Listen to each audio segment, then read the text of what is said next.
GM Films, God of Films, double favor without limits. GM Films, good news films, double favor without limits. Akamuna Jukuri Akamuna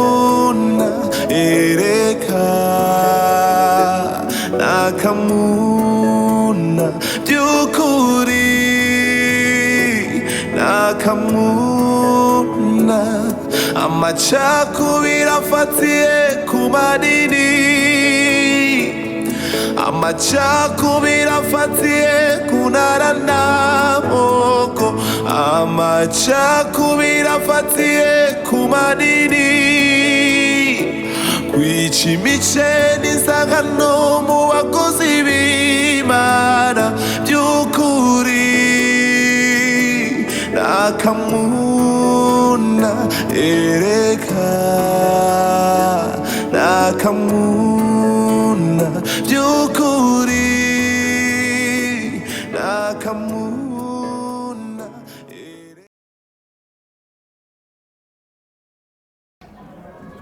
Mbe parfait ndakubate ubona ngana na babana bavutse mu 2000 mwirirwa murahindi ko mwishaki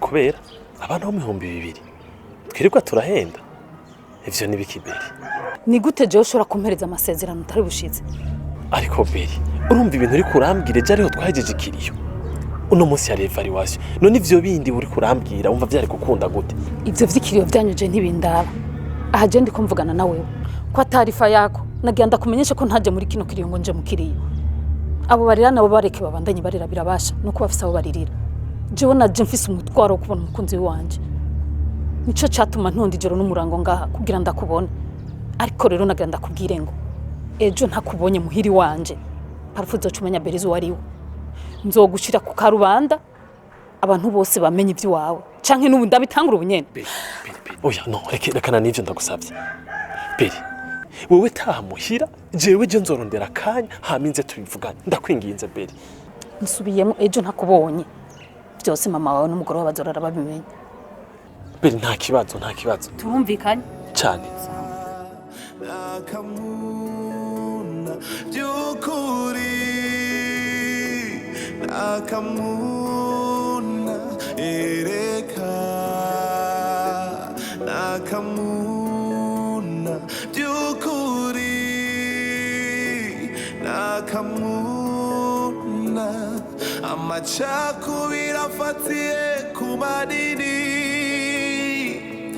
Amachakubira fatie kunarana moko Amachakubira fatie kumadini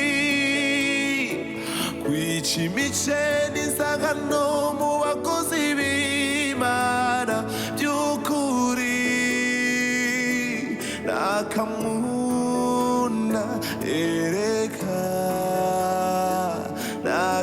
Nakamuna by'ukuri Nakamuna Sheri nukuri mugeze ndafise ikibazo nifuza yuko twoganirako ko tuvuye mu zirupfu rwa Fidelite bona twobandanya n'ivy'ubuzima nukuri nakubeshye je ndakuze cyane ukuntu umeze n'ukuntu uremwe ibyo bintu ndabizi ariko uno munsi nukuri warahindutse rwose cyane ntabwo kiri wa wundi nzi kandi ndabiravye neza we watanguye guhinduka guhera ku munsi utarara ngaha Sheri Wana ko hakomeje kugumya ibanga uratwima makuru neza mama wawe uramwima makuru jewe tumanika ubushambara hamwe urayanyima byukuri none ubona twokubaka gute Jambo kimara rivuga ngo tubwizanye ngo kuri ngo n'abajama bacu none byukuri ubona byukuri kuravugisha mukuri rega twubakiye ku musenyi inzu yorunduka il faut ko dupavena nyugurukira umbwize ukuri kuri mu mutima wawe k'ikintu cagushikiye kuko je ndabona ko hari ikintu kibi wahuye naco udashaka kuvuga nyugurukira umbwize ukuri Mada nturenga aho hantu n'ukuri iby'iyo dosiye n'ukuri jana kuri niwe ntushaka ko twubaka iyo dosiye n'ukuri yihoze nubwo tuvuye mu nkuru z'urupfu rwa Fidelite je ndacababaye aha gahinda afise ku mutima gateye ubwoba rero ndagusavye ntunyongereza agahinda yo sheri more cyane intumbero yanzindukanye uyu munsi vy'ukuri si yo kukongereza agahinda habwo iyo babikundana kuko gukuramo rwose nkakubwira mushasha ni kuri mpore reka ibyo by'iyo dosiye y'ujya munsi waraye hanze ndayihoze mbere kuguma nkubabaza basi ahubwo mbwira cya kibazo cyo kurondera inzu ya mama ukigejeje hehe mwarayibuze sheri je ndafise abakomisiyoneri basha ubatumye ikintu no ku mugoroba ndazi ko yoca yimuka n'ukuri bamuhaye inzu nziza yego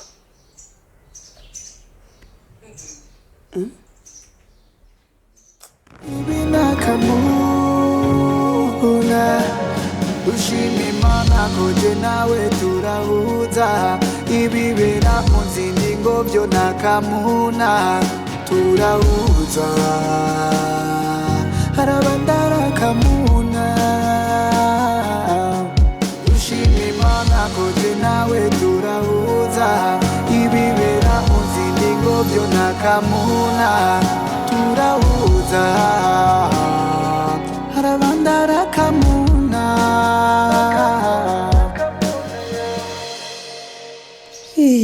yororowe kuki wavyemeye Kamana enge nateye akagongo kubona umugabo afise amatwi umugabo amatwi atumva harya ngo umwe wese n'umusaraba wiwe uyu ni wo musaraba je wamitiye mu Kamana uyu je ntawe noshobora erega womvuna nukuri nzawushira hasi nutamukora ku mutima ngo umuhindura ahinduke abe nk'aba mugabo twahurira ku ishengero oya uyu wowe je ntawe ngiye gushobora Akamuna byukuri Akamuna ereka Akamuna byukuri Akamuna amacakubira afatiye ku manini Marezo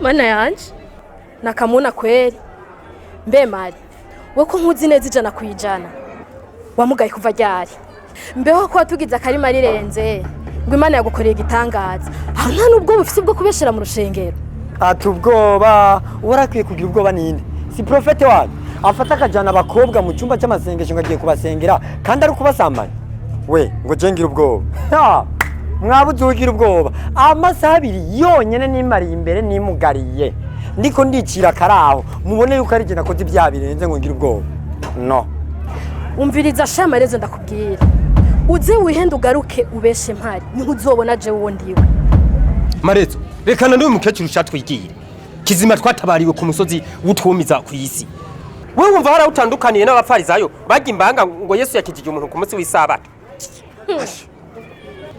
emwe akataretse kabagasema uragasema ari wanyu tuyire sha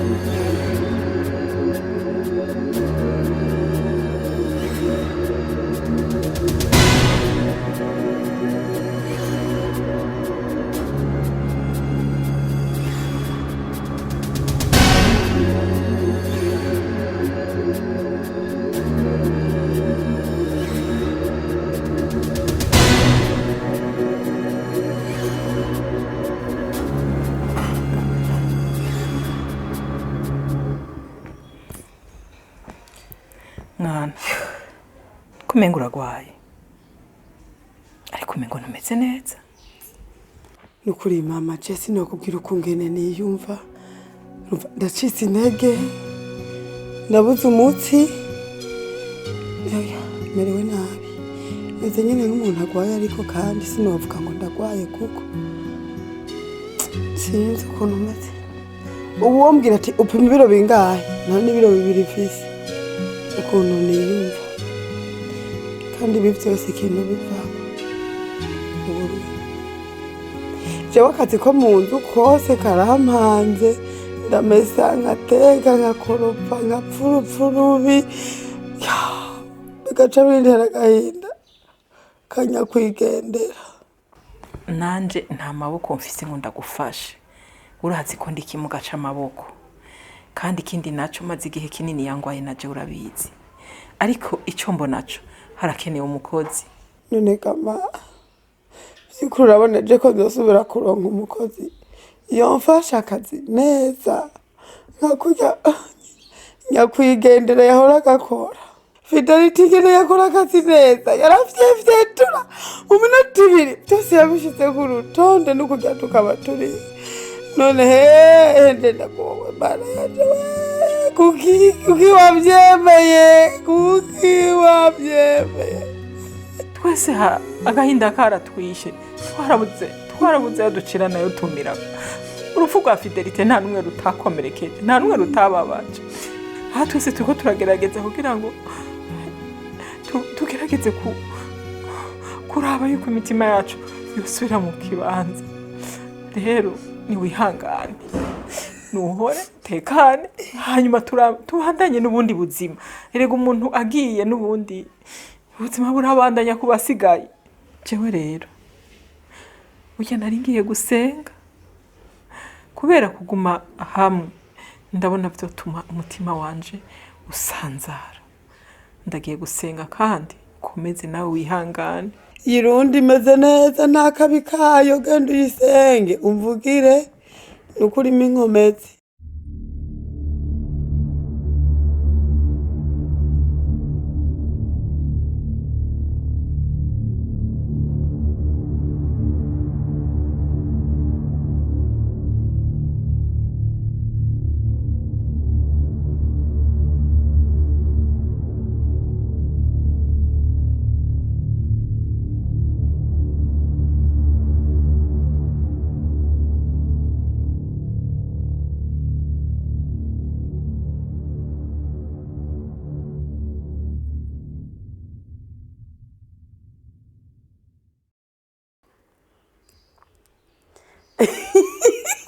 Aroma ni sawa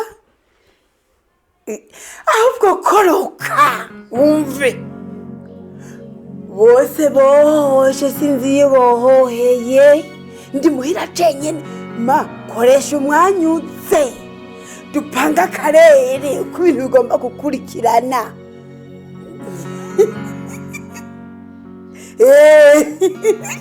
No nibyo guserebura birahari ibyo twirata ntibibutse nta muntu n'umwe avugirwa mu yinzi nije jenyene ngwino urugo nugwi wacu je nawewe ingo rero tumanajinga ibintu dushira ibintu ibindi tubipange tupangure basi tubandanye iyo tuja turahabona. Ubu rero mw'abantu ahisigeze ndabahimiriza kujana n'ibigezweho. Ubu abantu bakunda ibitangaza bagakunda ubuvugishwa bagakunda imigisha. Ivyo nivyo bintu bakeneye kumva mu matwi yabo. Rero ibintu bitegeza guhinduka. Pame Didi Lize n'abandi dukoraniye ngaha ni gute twigisha abantu ubutumwa ukamenga turiko turabatera ubwoba ngo ivyaha ivyo bintu nibiki babwira ivyo bashaka kuko abakirisi ubu baragoye ubabwiye ivyo badashaka baca baja kuzura aho bababwira ngo cakira. None muri mu bikigabasha nk'abantu dusangiye umuhamagaro wo gukorera Imana. Aha nimubona ko Satani ariko yadutwara akayombekere. Bishop je numva ishengero zova ritakaza intumbero. L'objectif y'ishengero si kubabwira ibinezereza amatwi yabo babe benshi kandi bari kubarahona, ahubwo no kubabwira Kristo kugira ngo uwizera wese Kristo aronke ubugingo budashira. None dukenyere mu mashengero abakristo tubafate nk'abakriya. Didi, ubu niyo nkibona ko uri umwana muri mwe muyere. Canke nawe usigaye uri kwikote ya Pasteur Cedric. Nagira ndakubwira akantu. Burya amashengero ni nka restaurant. Restaurant uteka nabi, abakiriya baragukweba. Bakagenda kuguteka neza. Ico ngira ntiwari bwakimenye neza. Jewe uzozana ubutumwa bwo kwirukana abakristo banje mu rusengero. Iyo ntituzokigira duhuza. Ivyo burabimenya neza. Bishop, hari ikintu nariko ndatahura neza. Urushengero rwawe nagira no urushengero rwa Kristo.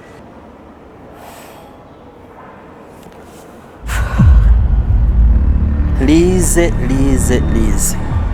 Burya nta bindi bintu dukeneye kuvugana. Inama yaheze. Pamela, Mama Bishop, mwe murasigara, abandi mujane na Yesu. Didier, mwe muyira kwitangira imbere. Hanyuma Francine, ejo mwibuke ko hari amakoraniro, ni mwebwe mugomba kubera karorera abandi ba. Hanyuma mujane na Yesu. Imana ibahezagire. Bye. Ma. Nukuru umugambi wacu. Waragenze neza. Jembaye mwarimu ngatanga amanota 110 kwijana. Niyo noshira ku mugambi. Kandi kindi. Muhigeza ducanikanda. Wamenye ko ari umuntu ari nyuma y'ibi bintu. Erega mwana wanje. Iyo mpamvu nakubwiye yuko jewe Kamuna iyo mpanze ibintu nta numwe ashobora kubipangura. Niyo mpamvu nakubwiye nti fidelite nikirira habiri. Ukubita uhambije gapanzi. We katano.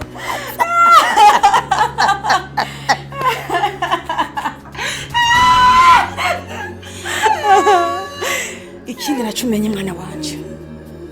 Umuntu wese azitambika imbere yawe amenye ko azobasezeye isi. Fidelite nawe umuntu wari washi umuntu tse. Ubu uri kuragivu. None kuzu yivu. None cyo yashaka. Cyo yarirare yarakirose twari kumushikanyeko. Aramushikanye. Mana nagira ndakubwira iki kintu burya. Umwana na nyina baciye ubwenge nk'uko kwacu. Baboneka hake kwiyisi ya rurema. Mana iki ni gikorwa kiba rimwe mu myaka 100. Ndakurahiye kugira ngo isi izasubire kuronka umuntu nka Kamuna na Kamuna wa Kamuna. Mana byo isaba nk'imyaka 20 na cyane cyane. Isini ndakurahiye. Baboswe na kameremere imwe mu mbizi bahora imbere.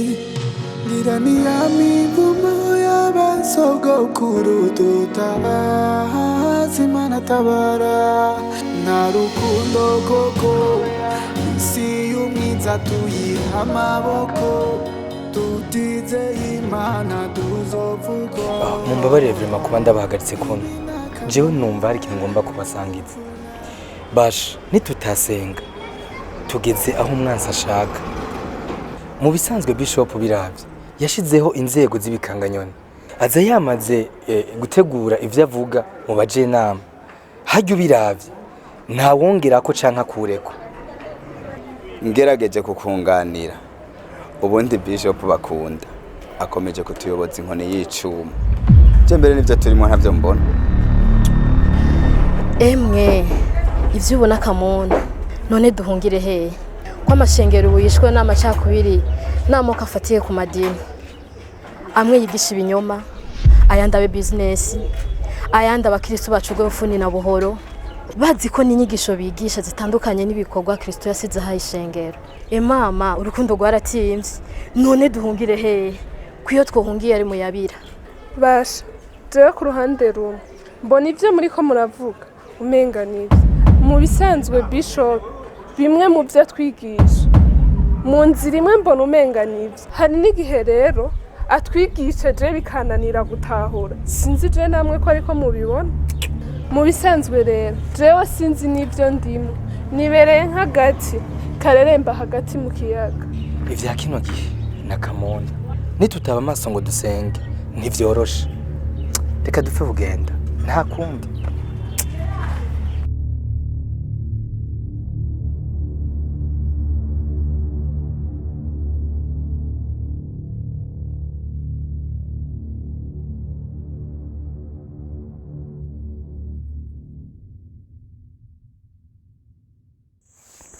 ako gaceri bigaje hari ibintu ndiko ndiyumvirana ariko ndumva neza ubwo urabona uyu mukobwa kugenewe atwiharaje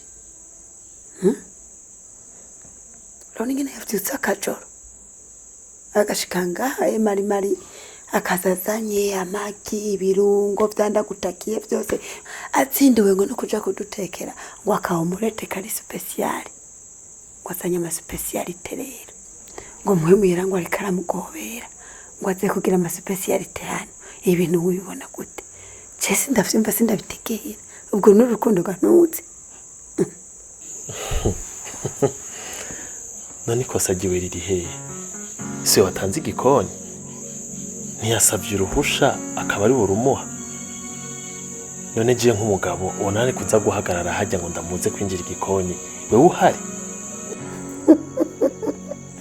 ibyo nta ngorane none gasha twabaye ikijuju nyawirarike yabuze impembo abura n'ingero nateke twirire tumererwe neza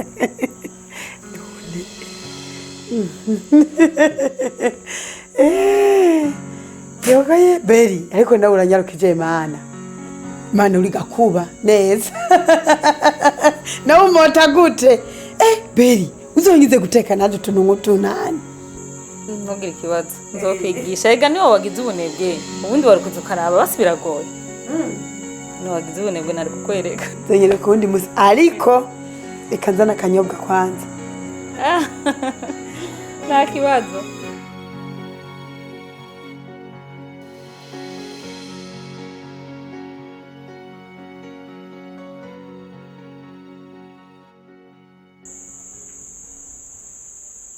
pafe ntundabe nabi barukwege niwe yugururiye ingo ibi byose ntubigira uraza ngaho ukicara impande y'umugore wawe ukibaza ngo je ndaryohewe nicaranye hariya jenyene ko bikugora kuduraza ku minsi twumvikanye gatatu mu ndwi ubu nzoza ndaza kubitekera ngaha umugore wawe nawe yishinga yasamye nk'ijipo yibaza yuko je ndi umugenzi wiwe bizorangira ari ugize ingorane umviriza berize uko vyogenda kose we narakubwiye ko aferezi wanje nawe izoherera hariya ivyo vyo kuza ngaha anyutera umudurumbanyo ntubona ko ushaka kunsambuza vraiment beri ndakwinginze nawe uvyumvireko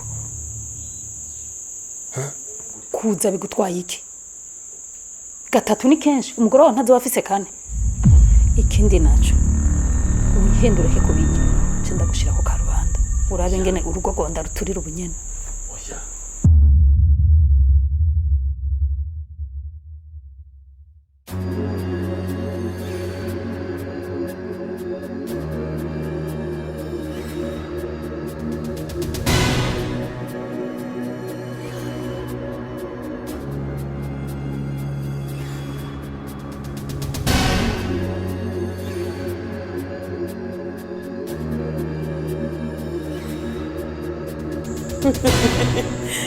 beri shaka muri no misi kweli watwihara jugundu sigaho twitayeho mana biteye ubwoba uzi ko n'amabukwe numvise ko wamuzaniye akantu k'akazawadi akagift wamuzaniye ngo impano da erega urya n'umuvyeyi kandi urabona ariko arakura dutegeza kumwitaho umuvyeyi yanezerewe dushikirwa n'umugisha atuvumye naho n'abazimu barazuka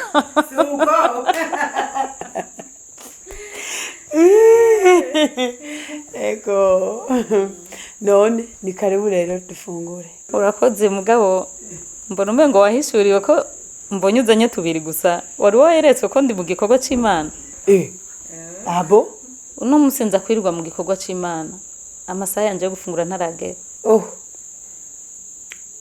burya na jewe ndafunze naduze no munsi ndi ku musozi hejuru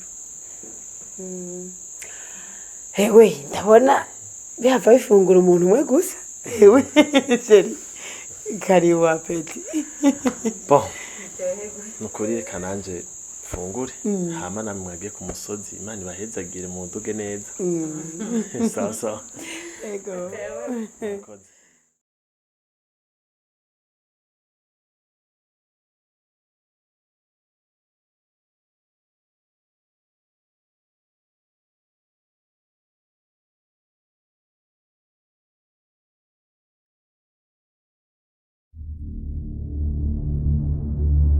kari kizanishije ifurusheti zibiri kazi yuko ntazi umukenyura. Uyu muntu yasinze imano zanje akeka ko ari jewe nocanga ivyo yatetse ubwo afuruguse jewe. Jani kigugu rero ndumusazi abona yuko ari jewe nogira ivyo afuruguta jewe atogira ivyo wanje. Kicucu kiraho ngo ni Kamuna.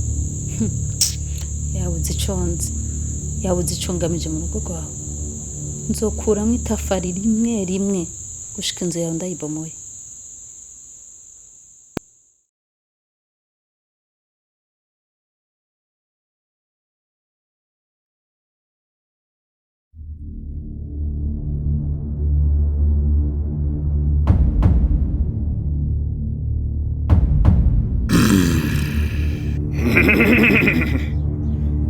Igikorwa twagikoze kunyeza abantu ntibyatugoye kwabaye kurangura ko gusa kuko muri bo twasanze huzuyemo amacakubiri gusa hafatiye ku madini mu ntara bavukamwo ndetse no ku bihugu. Ubwo rero kubanyeza ntibyatugoye kuko nabasutse mu rwanko rushingiye kuri ibyo vyiyumviro vyabo. Jewe vyari bigoye kuko nakoreye mu mashengero ariko vyakunze kuko abigira abakozi b'Imana nabasuzemo gukomanaza imitima nasize bariko barajyana bagwanyana. Ubu kutagira imbabazi kuri bo nibisanzwe. Ubumwe bwabo ntaho bwova kuko baguma bicamwo imico. Oya turafise abakirisi ubu gucirana imanza no kuruseko bifitiye n'abambere ntibagikundana ahubwo banezererwa ibiba bishitse ku bagenzi babo.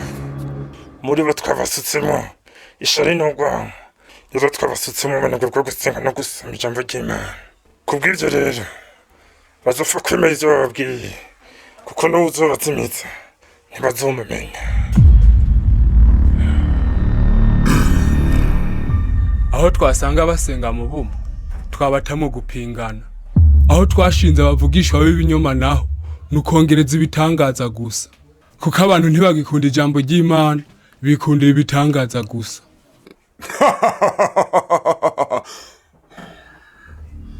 Mwabikoze neza. Iki nico gihe cyo gutanga ikimazi cy'amaraso.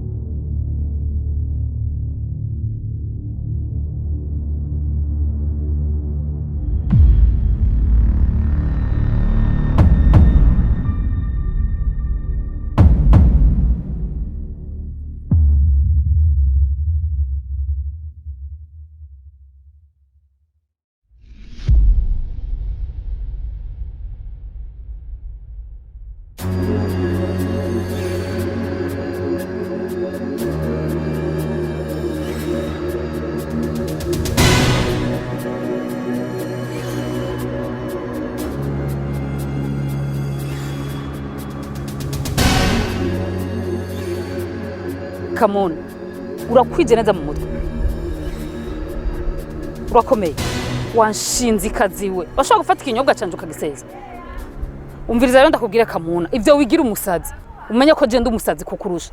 Indero utakwiye kuri Kamuna nyoko jewe ngaha no yiguhereza ndakubwira ikintu ntuzo kwigira umusazi baza ngo urandusha ubusazi wewe.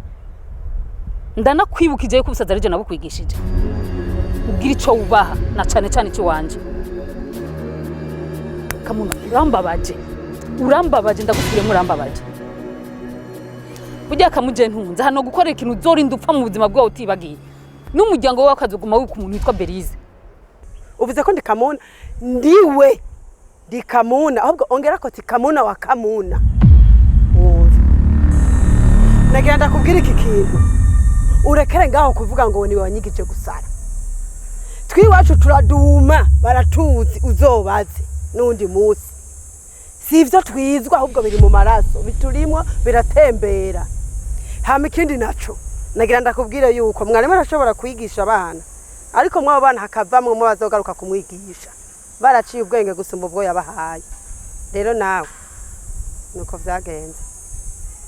Ndakubwije ukuri Beri utavuye inyuma y'umugabo wanje umwiyandikisha ubumesaje barize niwe usigaye wandikira umugabo wanje umwita sheri.